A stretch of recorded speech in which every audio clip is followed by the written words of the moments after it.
How's it going, guys, and welcome back to another episode of the project. A little bit of a different one today. I'm going to be going through what's in my gym bag. So all of the little videos that I've done over the last few weeks in terms of pieces of equipment that I have in here have been responded to really well on Instagram and YouTube.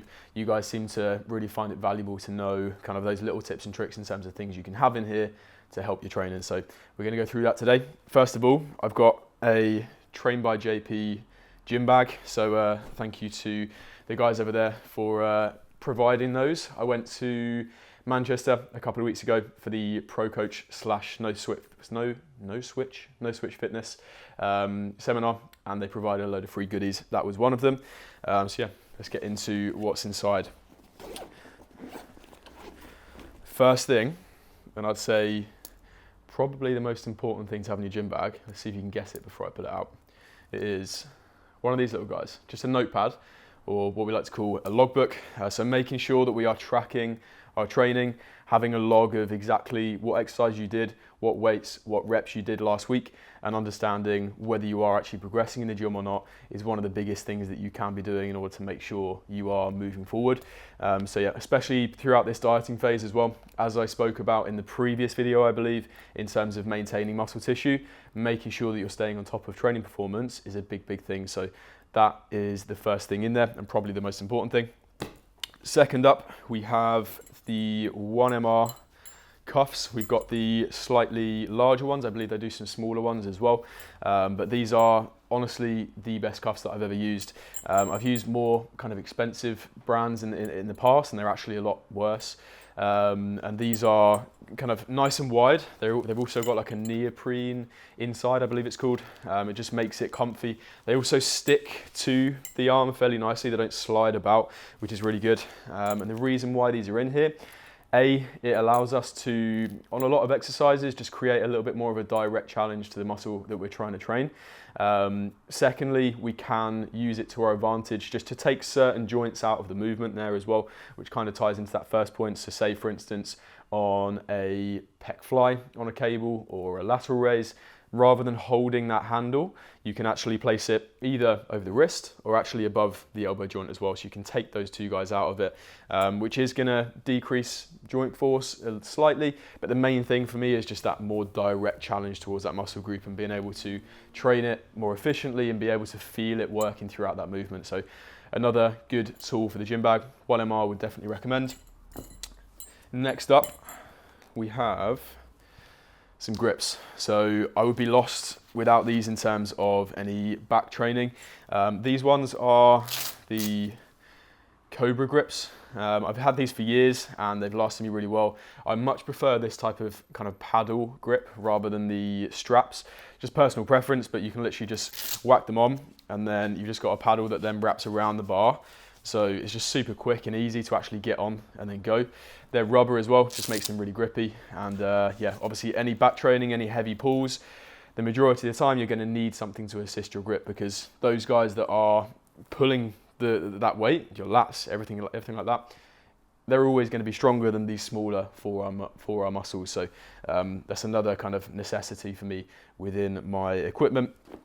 Next up, what should we go for? We have couple of these guys. So if you haven't seen these before, they're known as daisy chains. They're actually climbing apparatus, and what we use them for in the gym is just as an attachment site for resistance bands or to adjust the range of certain exercises.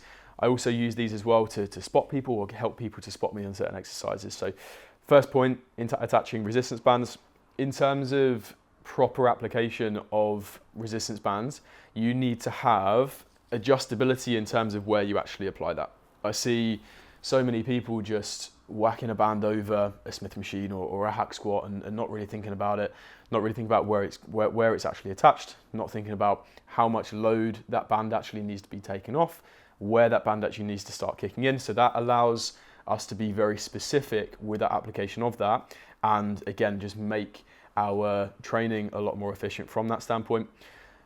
Point two of these, so they're super versatile, using them to adjust range. So say for instance, if I'm doing a cable pec fly, rather than having to kind of stretch all the way back and put my shoulder in a compromised position prior to actually starting that exercise, I can attach this to the cable, and then almost have that as an extension of the cable. And I then have all of these loops that I can choose from to attach the cuff or the handle that I'm using, and that then allows me to start within what's known as my active range. So that range in which we can actually access ourselves, and a range that is safe to actually start from. We're mitigating that risk of the exercise, making sure that we're doing everything possible to not get injured, but also doing everything possible to, again, make that exercise as effective as possible in terms of a stimulus. So yeah, really versatile from that standpoint.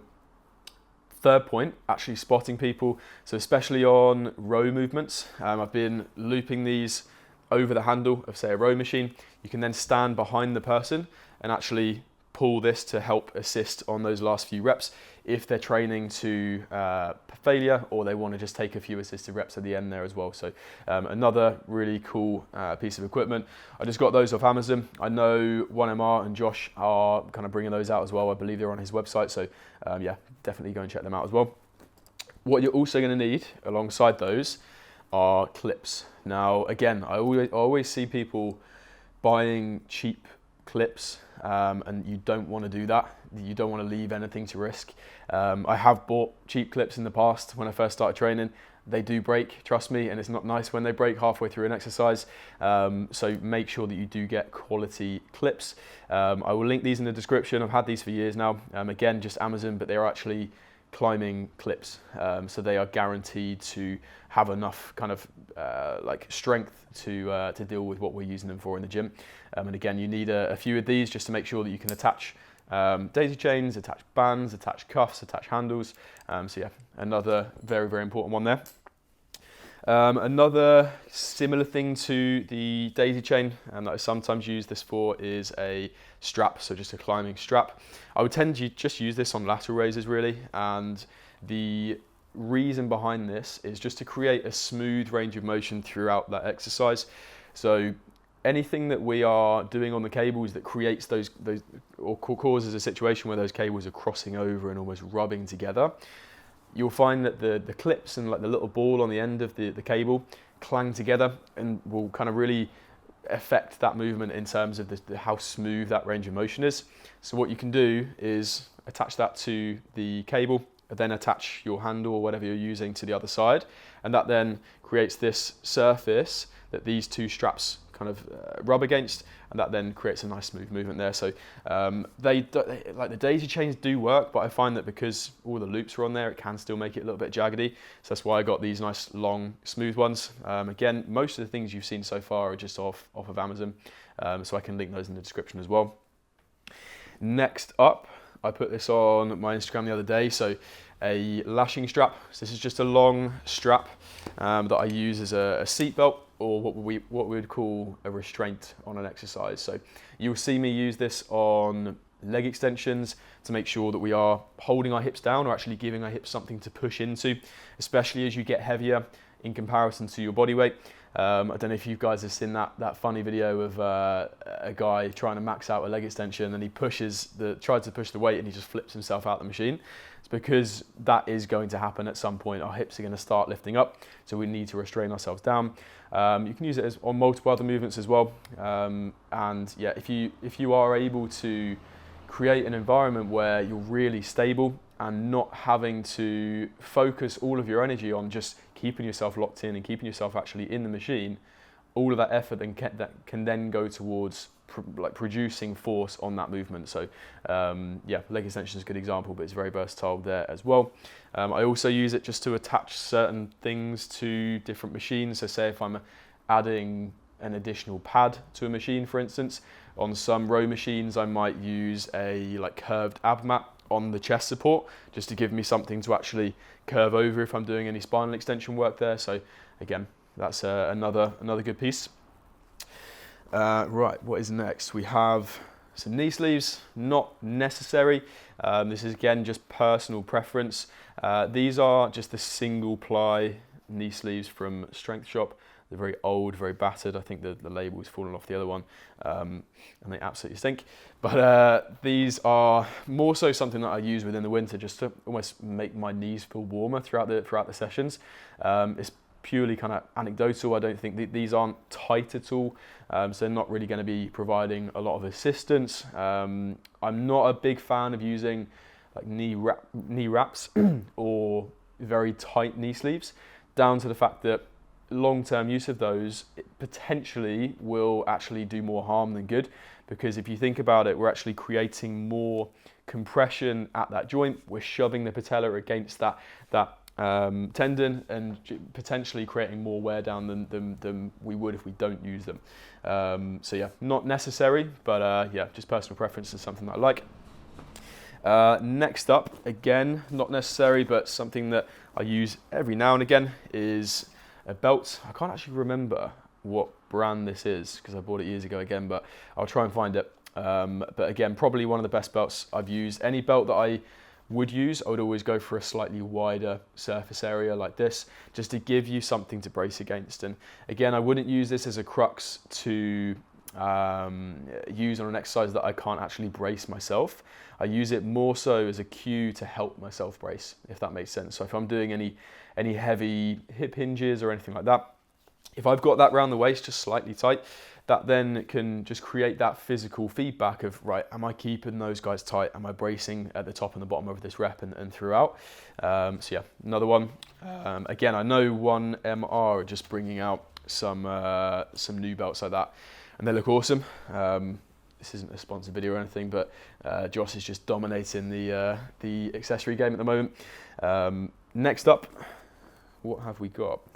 Little tripod. This is one of the Joby mini tripods. It's pretty awful, to be honest. I don't really use it much. I usually just prop it up in a bottle, but if you're looking for good quality tripods, then Joby is good. This is just a little foam one if I want to record any sets in the gym. I've got some liquid chalk anytime that I'm not using grips, or even if I'm using grips and it's like middle of the summer and my hands are really sweaty, just some liquid chalk, squirt that on, rub it in, it then goes dry, and then again, just helps with grip there. Next up, we have some occlusion bands. So occlusion, blood flow restriction, you may hear it kind of be called different things, but this is essentially a training principle that we can use at different times throughout the training cycle and with different circumstances to create a slightly different stimulus to the muscle group that we're training. The main benefit is that we're going to be able to train with a slightly lighter load while still creating a similar stimulus in terms of hypertrophy. So essentially we're going to usually use it either on bicep or tricep training, or I've got some larger ones in the gym that will fit around my leg, and we can train quads or hamstrings there. Some people do use them on calves as well. I don't really tend to like doing that. Calves are painful enough anyway to train, so what you will find if you do this is it fucking hurts. But the basic idea behind it is that it's going to limit or decrease the amount of blood flow that can actually come out of the muscle. So we're seeing a larger accumulation of blood, and thus those metabolites that are going to be built up throughout training. Those metabolites are actually the thing that is going to create fatigue within that muscle. And we know that in order to create a good hypertrophic stimulus, we need to be creating enough fatigue and thus enough mechanical tension to be able to actually see a slowdown in terms of that contraction velocity on those last few reps. So by using these, you can use a lighter load, fatigue will be built up quicker. We're then able to actually reach failure with that lighter load, in which we wouldn't be able to if we weren't using these. And that then allows us to get to the point where that rep starts to slow down. We're trying to apply as much force and as much speed as possible, but we do see that slow down, and that's when we do see those kind of higher threshold motor units firing, and that good hypertrophic stimulus occur. So a little bit of a breakdown. I can do a more in-depth video on this in the future, but again, another good training tool, not something I'd use all the time. It was originally brought out for rehab for injuries, and that is down to the fact that you can stimulate a tissue with a lighter load. So yeah, again, another little tool there. Something I don't use very often is lifting shoes, but if I ever want to use a heel wedge but I don't feel comfortable using a heel wedge, or if I do want some sort of heel elevation that I can't use a heel wedge on, for instance on a leg press, then I'll pop these on. So these are, I believe they're called the Adidas power lifts, so I'll have to check that. But these are just a powerlifting shoe that has a very slight wedge on the heel there. That allows us to just artificially create a little bit more mobility at the ankle. So if ankle mobility is something that limits you in terms of those kind of squat-based patterns, leg presses, any sort of squat like that, then this can help. It could also allow you to be a little bit more quad-based in terms of those movements as well, depending on how you set up, and just a nice, solid, stable shoe there as well. So another one that I recommend if you are looking for some lifting shoes. And I think that is everything that's in my gym bag. So yeah, I hope that was useful. Any questions that you guys have on anything that I showed through today, let me know. I will try and link most of the equipment down in the description below. And yeah, as always, do that YouTuber stuff, like, comment, subscribe, and I'll see you in the next one.